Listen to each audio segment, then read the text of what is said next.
tal? Buenas tardes. En nombre de la Fundación Amparo, de Lucía Alonso, directora general de este museo, y del mío, les doy la más cordial bienvenida. El día de hoy presentamos la exposición Grupo Mira, una contrahistoria de los 70 en México, exhibición que incluye más de 500 documentos y obras que narran la trayectoria del Grupo Mira, activa de 1965 a 1982. Participantes del movimiento estudiantil del 68 en México y de la escena latina de San Francisco a principios de los 70, su proyecto fue el de refundar un arte político, lejos de los estereotipos del arte comprometido, en diálogo con las luchas y el pensamiento de su tiempo. Esta exposición permanecerá en el museo hasta mediados de noviembre. Quiero agradecer primero a Anabela Turnón, curadora del proyecto, por su dedicación para poder llevarlo a buen fin. Es un proyecto que empezamos ya hace casi 2 años y del cual, repito, nos sentimos muy satisfechos de poder presentar hoy. Agradezco también la contribución de Arnulfo Aquino, Enrique Condés Lara, Amaranta Galván, Arturo Garmendia, Rebeca Hidalgo, Dunaí y Azul Aquino, Mauricio Gómez Morín, Alberto y Cristina Híjar, Arturo Pastrana, Jorge Pérez Vega, así como a Carlos Guevara Mesa, director del CENIDIAP, a Graciela de la Torre, directora general de Artes Visuales del Museo Universitario Arte Contemporáneo, Sol Enaro, curadora de colecciones documentales del Centro de Documentación Arqueya, y a Julia Molinar, subdirectora de conservación también del MUAC. A la Universidad de Stanford y a la Universidad de California en Los Ángeles también quiero agradecer. Como pueden ver, la lista de agradecimientos es grande. Como todo proyecto importante, es una colaboración entre muchos participantes y es gracias a esta colaboración que pudimos llevar esto a cabo. Finalmente, quiero agradecer al personal del museo por su trabajo, a Benedetta Monteverde, que es la museógrafa del proyecto, por poder lograr que esto se lleve a cabo. Gracias y los dejo con Anabela.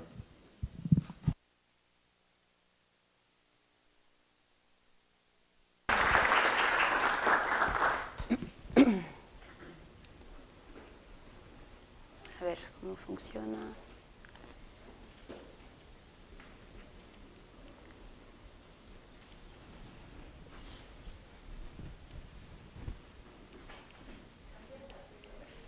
Bueno, empezaré. Sí, muchas gracias, Ramiro, gracias a todos, en especial al equipo del museo, Carolina Rojar, Sergio Flores, Antonio Quiroz, Silvia Rodríguez y Benedetta Monteverde, con quien hicimos la museografía de esta exposición. También quisiera no hacer una lista demasiado larga de agradecimientos, pero sí agradecer especialmente a algunos de los artistas del Grupo Mira, Arnulfo Aquino, Eduardo Garduño, Rebeca Hidalgo y Jorge Pérez Vega, con quien realmente este proyecto se hizo en colaboración, pero quien a la vez me dio una total libertad para hacer esta exposición. Entonces, de alguna forma, como se dice en los libros, todos los errores de la exposición son míos. Esta charla, la idea más que de hacer de contarles la historia del Grupo Mira, es más bien de dar cuenta de algunas decisiones curatoriales, desde la práctica curatorial, y de una cierta forma quisiera partir del título que escogí para esta exposición, para dar cuenta de ese proyecto, ese título que ven aquí. Entonces quisiera empezar tal vez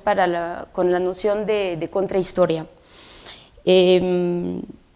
La noción de contrahistoria se refiere a la historiografía hecha por los mismos artistas, que fue de hecho el lugar desde el cual se estableció el canon, se podría decir, de la historia de los grupos. La noción de contrahistoria no refiere a una historia oculta o marginalizada, sino más bien a un régimen de la historia, o sea, de la historiografía,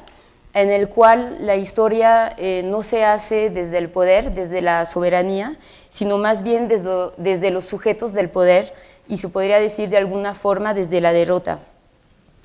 En sus cursos del Collège de France de 1976, editados bajo el título Hay que defender la sociedad, Michel Foucault sigue las huellas entre los siglos XVI y XVII de una historia de la soberanía que él llama a una contrahistoria, definida como una historia de la lucha de razas. Según Foucault, la contrahistoria es una historia que enumera menos las victorias que las derrotas, una historia cuyo papel será mostrar que las leyes engañan, que los reyes enmascaran, que el poder genera ilusión y que los historiadores mienten.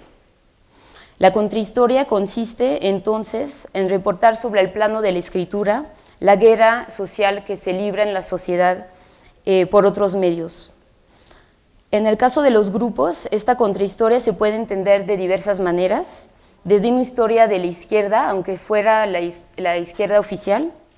o desde la misma práctica de los artistas que nunca dejaron al tiempo que trabajaban, que producían obras también de escribir. Y cuando escribieron sobre la historia, no fue tanto contar su historia, es decir, su historia como artistas, sino más bien contar la historia de las luchas de su momento, tal como es el caso del Grupo Mira. De hecho, la característica de esta historiografía hecha por los grupos mismos es que articule a la vez historia del arte e historia social, y que también tenga este potencial de abrir constantemente la historia del arte a la historia de los 70s en general. Siempre la historia de los grupos, y creo en particular la historia del Grupo Mira, nos abre, tiene muchas líneas de fuga hacia una historia de los 70 en México.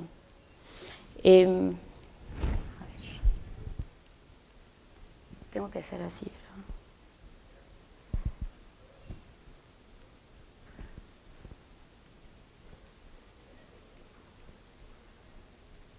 No sé si pueden pasar la próxima diapositiva, creo que eso no funciona. Gracias. Esas páginas que ven es la contribución del Grupo Mira en una exposición que se llevó a cabo en el Museo de Arte Moderno en la Ciudad de México, que tuvo un título muy largo, Bienal de Febrero, Nuevas Tendencias, Salón 77-78, curada por el artista Sebastián. Y no sé si es posible pasar las próximas diapositivas. Como ven, para ilustrar de una cierta forma lo que les estaba contando de la contrahistoria, en esta ocasión el Grupo Mira utilizó ese espacio del catálogo no para contar tanto su trabajo o para hablar de sus planteamientos artísticos, sino más bien para contar una historia de las luchas desde el final de los 50 hasta el Museo de Arte Moderno. Y por cierto, la última parte, aquí, que ven en el lugar que se dejó vacío, el Museo de Arte Moderno no la imprimió, y era una parte que precisamente hablaba de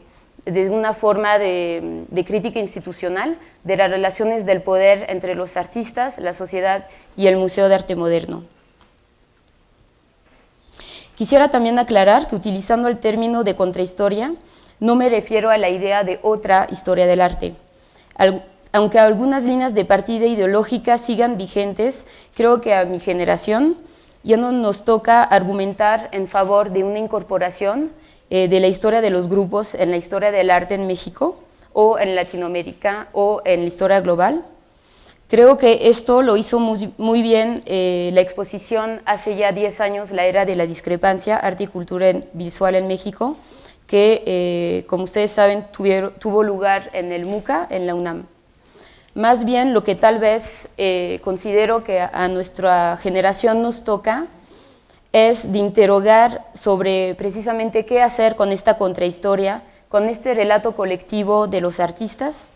cómo negociar el potencial crítico de esta narrativa, es decir, también no solo transmitir como una caja negra los mismos relatos de los artistas que fueron narrados y renarrados a través del tiempo, sino más bien de preguntarse cómo heredar esa historia, cómo ser la generación de después. Desde hace unos años, emanciparse de la historia aglutinante de los grupos en plural se ha negociado desde el ejercicio monográfico, ya sea haciendo una exposición sobre grupos o haciendo exposiciones sobre algunos artistas que fueron parte de los grupos. Entonces, seguiré ahorita desglosando el título con el significado de mira, que me parece que finalmente utilicé de manera táctica para nombrar no solo el momento a donde el grupo propiamente toma el nombre de mira, es decir, de 77 a 82, sino que lo utilicé como una metáfora, de una cierta manera, para nombrar la totalidad de su trayectoria, o sea, desde finales de los 60 hasta 82. El nombre de Mira, como otros nombres de grupos de esa época, como Proceso Pentágono, el no grupo, Germinal, Suma, no es un nombre cualquiera. De una cierta forma se podría decir que es un programa. La palabra alude a la vez al acto de mirar y a la mira, a la mira como objetivo o como aparato. Conforme estuve trabajando sobre la historia del grupo Mira, el nombre de Mira me apareció cada vez más como un significante migrante, un nombre que se desplazó desde el sur del continente americano hacia el norte y que este grupo supo captar al final de los 70s.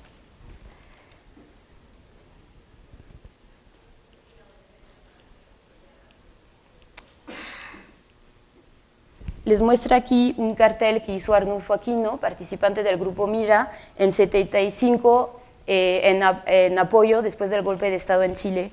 en apoyo para el MIR, el Movimiento de Izquierda Revolucionaria chileno. Entonces creo que de alguna forma podríamos considerar, por ejemplo, al MIR, chileno, contemporáneo, como lo dije, de la Unidad Popular y de Allende, que se desmembra después, mientras la dictadura, como un precedente de este nombre continental, de la misma forma que podríamos considerar también otros nombres, como en Estados Unidos, una revista que se llamó Mira, en el 81, en el Museo de San Antonio, como un desplazamiento ulterior de esa migración del nombre de Mira.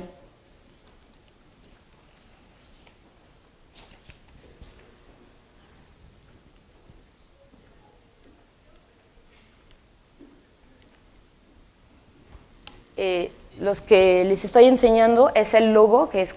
también se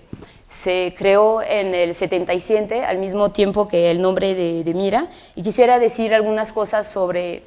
este logo. El nombre de Mira creo que no solo alude a la metáfora trillada según la cual el arte es un arma, sino también evoca una dimensión que se refiere a las técnicas de visión y por lo tanto a las técnicas de poder. La superposición entre observar y ser visto, o la dimensión corporal que fundan las tecnológicas modernas de la visión en su dimensión coercitiva, creo que hace parte de este programa al cual aludía, que lleva el nombre y el grupo Mira. Un teórico, Jonathan Crary, escribió en los años 90 un libro, Técnicas del Observador, Visión y Modernidad en el siglo XIX, y quisiera tomar algunos comentarios de ese libro para seguir reflexionando en ese programa del Grupo Mira. A partir del siglo XIX, escribe Crary, el ojo y el dispositivo óptico tienen una relación metonímica. Ambos serán de aquí en adelante dos instrumentos contiguos, ubicados sobre un plan operacional y dotados de capacidades y de características variables.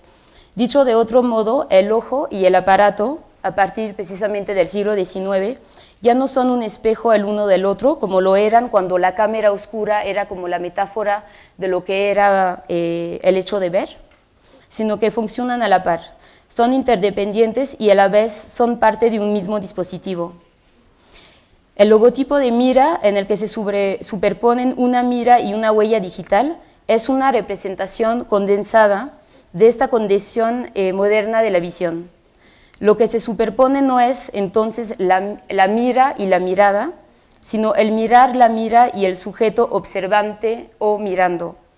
Un sujeto observante considerado en su dimensión biopolítica, pues son sus huellas que son representadas, es decir, la superficie de su piel o su cuerpo.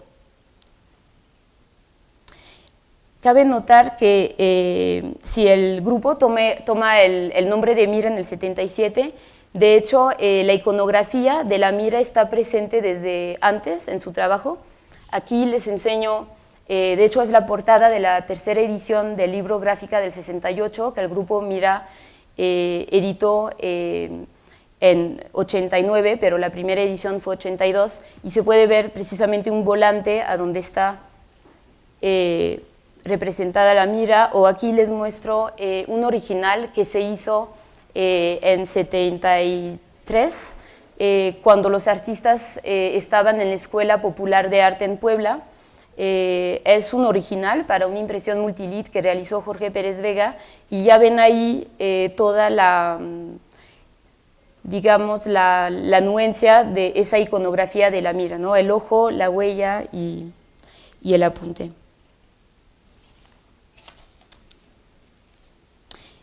Quisiera ahorita hablarles más de la estructura de la exposición, de la estructura curatorial y por lo tanto narrativa de esta exposición. Como verán, la exposición empieza en la Galería 1, en la planta baja, y sigue en las galerías del segundo y tercer piso. En la planta baja verán la parte que corresponde precisamente al trabajo del Grupo Mira como tal, o sea, los años 77-82. En el segundo piso se abordan los años 72-74, cuando los artistas están trabajando en Puebla, y en el tercer piso los años 66-72. La idea no era que la trayectoria se haga del final al principio, sino más bien que se puede entrar en la exposición en cualquiera de las salas y hacer su recorrido. Esta decisión, además de ser una negociación con el espacio del Museo Amparo, también resulta ser una aplicación de algunas propuestas de un libro de Frederick Jameson que se llama Brecht y el método, en el cual Jameson propone leer a Bertolt Brecht desde un concepto que él llama monadic chronologies, que podríamos traducir como monadas cronológicas, que le permite entretejer una lectura cronológica y temática, guardando siempre la posibilidad de traicionar de alguna forma la temática desde la cronología y traicionar la cronología desde la temática. Y entonces, como verán, si di para cada sala unas fechas, en cada sala hay como desbordamientos desde diferentes lugares. Para Jameson también este instrumento le permitió posicionarse en el filo de una lectura que le permite a la vez extranjerizar a Brecht, es decir, utilizar contra Brecht las propias herramientas intelectuales del mismo Brecht, como el distanciamiento, como por otro lado le permitió actualizarlo, a darlo a leer desde la manera en la cual Brecht irrumpe en el presente y deshace la cadena, digamos, teológica, según la cual se ha ordenado su producción artística.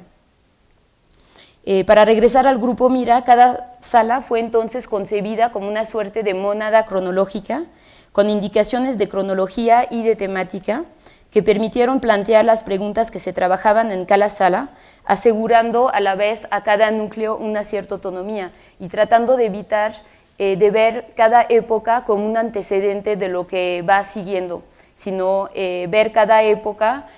con sus propias intensidades y sin relacionarlas forzosamente a la época que sigue. Al abordar la obra de un autor a través del método de mónadas cronológicas, también me pareció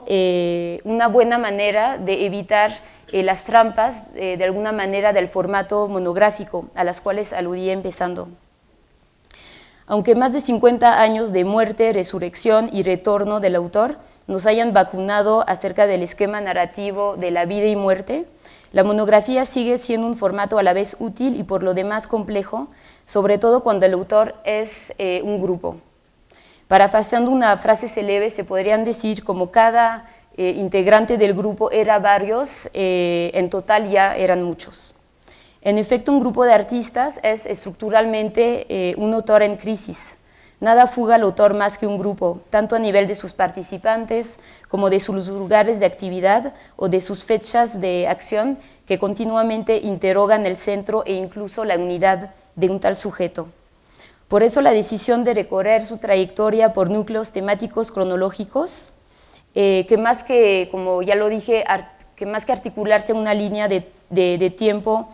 permiten articular diferentes planos de intensidades, me pareció a la vez una manera de dar la posibilidad a los visitantes de encontrar por ellos mismos, de una cierta forma, las conexiones que les parezcan relevantes desde la actualidad. Entonces quisiera hablar rápidamente de cada mónada. Escogí una obra que fue como importante para mí, para precisamente articular el conjunto de obras y documentos de cada sala. La primera sala se llama Las migraciones del grupo 65, 66, 72, y la obra que están viendo es una reconstitución que hizo Arnulfo Aquino a partir de una serie de fotos documentales de esa pintura que se realizó en California en el 71, que se llamó Los Inmigrantes, y que se realizó con Jorge Novello, Melesio Galván, Rebeca Hidalgo y Crispina Alcázar. Y como ven, lo que me interesó mucho en esa pintura es la manera en que los artistas se apropiaron el término de raza, tal como aparece en el movimiento chicano, mexicano-americano, y cómo fueron articulando para cada migración de esa raza dentro de las Américas un estilo diferente.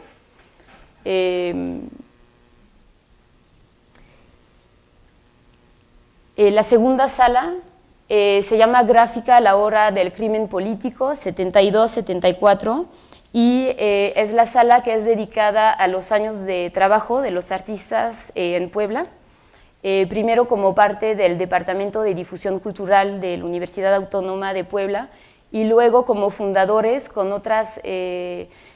agentes de la Universidad de Puebla de una escuela popular de arte en septiembre de 73. Retomé de hecho un título, retomé este título de la revista, del suplemento cultural La Cultura en México, de la revista Siempre, que apareció en agosto 72, después del asesinato del arquitecto Joel Arriaga en la Universidad de Puebla. También en esa sala hablé de los desbordamientos cronológicos que me autoricé en cada núcleo. Pedí al artista Noé Martínez a realizar un video, y él tomó como punto de partida un texto de uno de los artistas, de Eduardo Garduño, que se llama La Escuela de Enfrente, a partir del cual hizo su propia investigación, también conociendo a estudiantes actuales de las escuelas de arte en Puebla, y propuso un video que es una reflexión poética acerca precisamente de la actualidad y de la no actualidad de este episodio de la Escuela Popular de Arte en Puebla. El tercer núcleo, la tercera sala, se llama Mira, el Frente y la Construcción del 68, 77-82. Aquí les presento también un montaje que hizo Arnulfo Aquino, a donde se ve la obra Comunicado Gráfico, que fue la obra que realmente conglomeró el grupo en el 77. En esa sala se articula entonces el grupo Mira, el Frente Mexicano de Grupos Trabajadores de la Cultura, que fue un grupo que reunió a varios grupos de esa época, así como la Gráfica del 68, es decir, el libro que editó el grupo Mira en el 82, que ya les comenté. De una cierta manera, precisamente quise sacar el 68 de su línea de tiempo para incluirlo más bien en el momento de su reconstrucción historiográfica. También para, de una cierta manera, subrayar la manera en la cual para el grupo Mira el 68 no fue tanto un evento aislado en la historia, sino un evento, una matriz de la cuestión de la represión y del poder en México.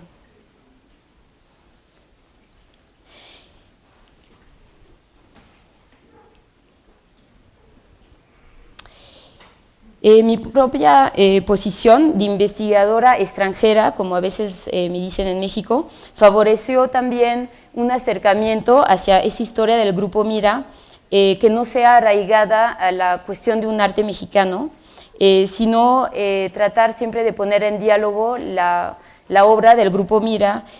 con la de otros artistas y grupos de artistas, ya sea de la historia o de la actualidad. De hecho, la relación por lo más compleja de los artistas del Grupo Mira con México aparece a través de las diferentes mónadas. De una cierta manera se podría decir que en la primera mónada se trabaja más la cuestión del desplazamiento, del exilio, en la segunda mónada se trabaja la cuestión de la localidad y en la tercera, que es sobre la cuestión del 68, el comunicado gráfico y el frente, se trabaja más la cuestión de la pirámide del poder y las tentativas de ubicar a México dentro de un espacio latinoamericano. Si esta exposición asume situarse en un movimiento de relectura del arte reciente en México, contemporáneo, impulsado, como ya lo dije, desde hace una década, también asume inscribirse en otra agenda marcado por otra década, es decir, no tanto 2008-2018, sino más bien 2005-2015 y a partir de la historia en Francia, desde donde yo trabajo. Desde las revueltas que se llamaron de los suburbios del 2005 hasta los atentados de 2015, varios movimientos políticos y culturales enfatizaron la necesidad que Francia también haga un trabajo sobre su historia reciente y en particular que asume un cierto número de preguntas arraigadas a su pasado colonial que afectan su actualidad con una intensidad inédita estos últimos años. La interpretación política de los atentados del 13 de noviembre en Francia, la respuesta del Estado desde la puesta en marcha de un estado de emergencia prolongando hasta la fecha, ha favorecido en mi generación un trabajo que consistió a tratar de redefinir la historia del arte más allá de la cuestión del patrimonio cultural, una disciplina de poder, sino por lo contrario un lugar relevante para pensar los encuentros y desencuentros desde las formas, las ideas estéticas, la trayectoria de los artistas y los agentes del arte. Esta investigación sobre el Grupo Mira, que de manera irónica a la vez se materializa en Puebla, un lugar por lo demás marcado por las relaciones entre Francia y México, se inscribió en un diálogo también con otras investigaciones desarrolladas en Francia en un lugar vago a donde pusieron a todos la gente que anda trabajando sobre una historia del arte que no sea francesa y al cual se llama arte y mundialización. Esta mirada desde una agenda postcolonial también favoreció mi interés para el Grupo Mira. De hecho, además de plantear la cuestión del 68 como una matriz de represión en México hasta la fecha, el Grupo Mira fue uno de los únicos grupos dentro del llamado movimientos de los grupos que haya articulado estos temas, los de la represión, que aborda el conceptualismo, que haya articulado esos temas con cuestiones de raza, de etnicidad, de color.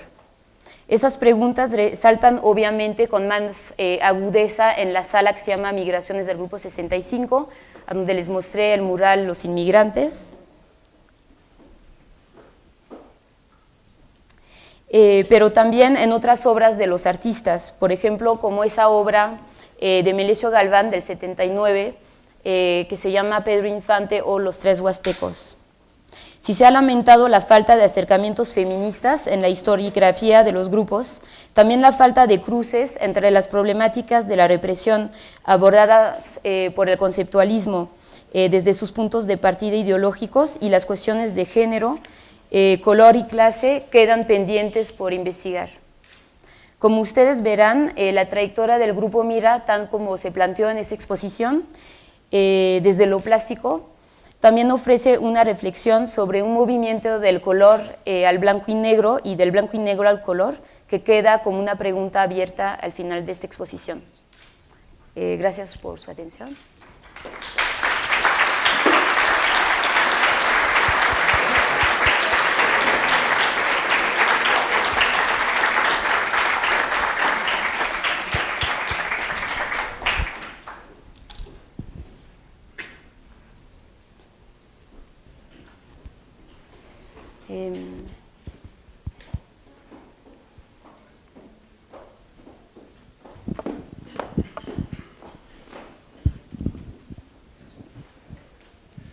Muy buenas tardes, permítanme. para no darle espalda. Muy buenas tardes. Primero que nada, hacerle una cordial felicitación por la brillante exposición. Y segundo, quedó muy claro el concepto de contrahistoria. Yo quería preguntarle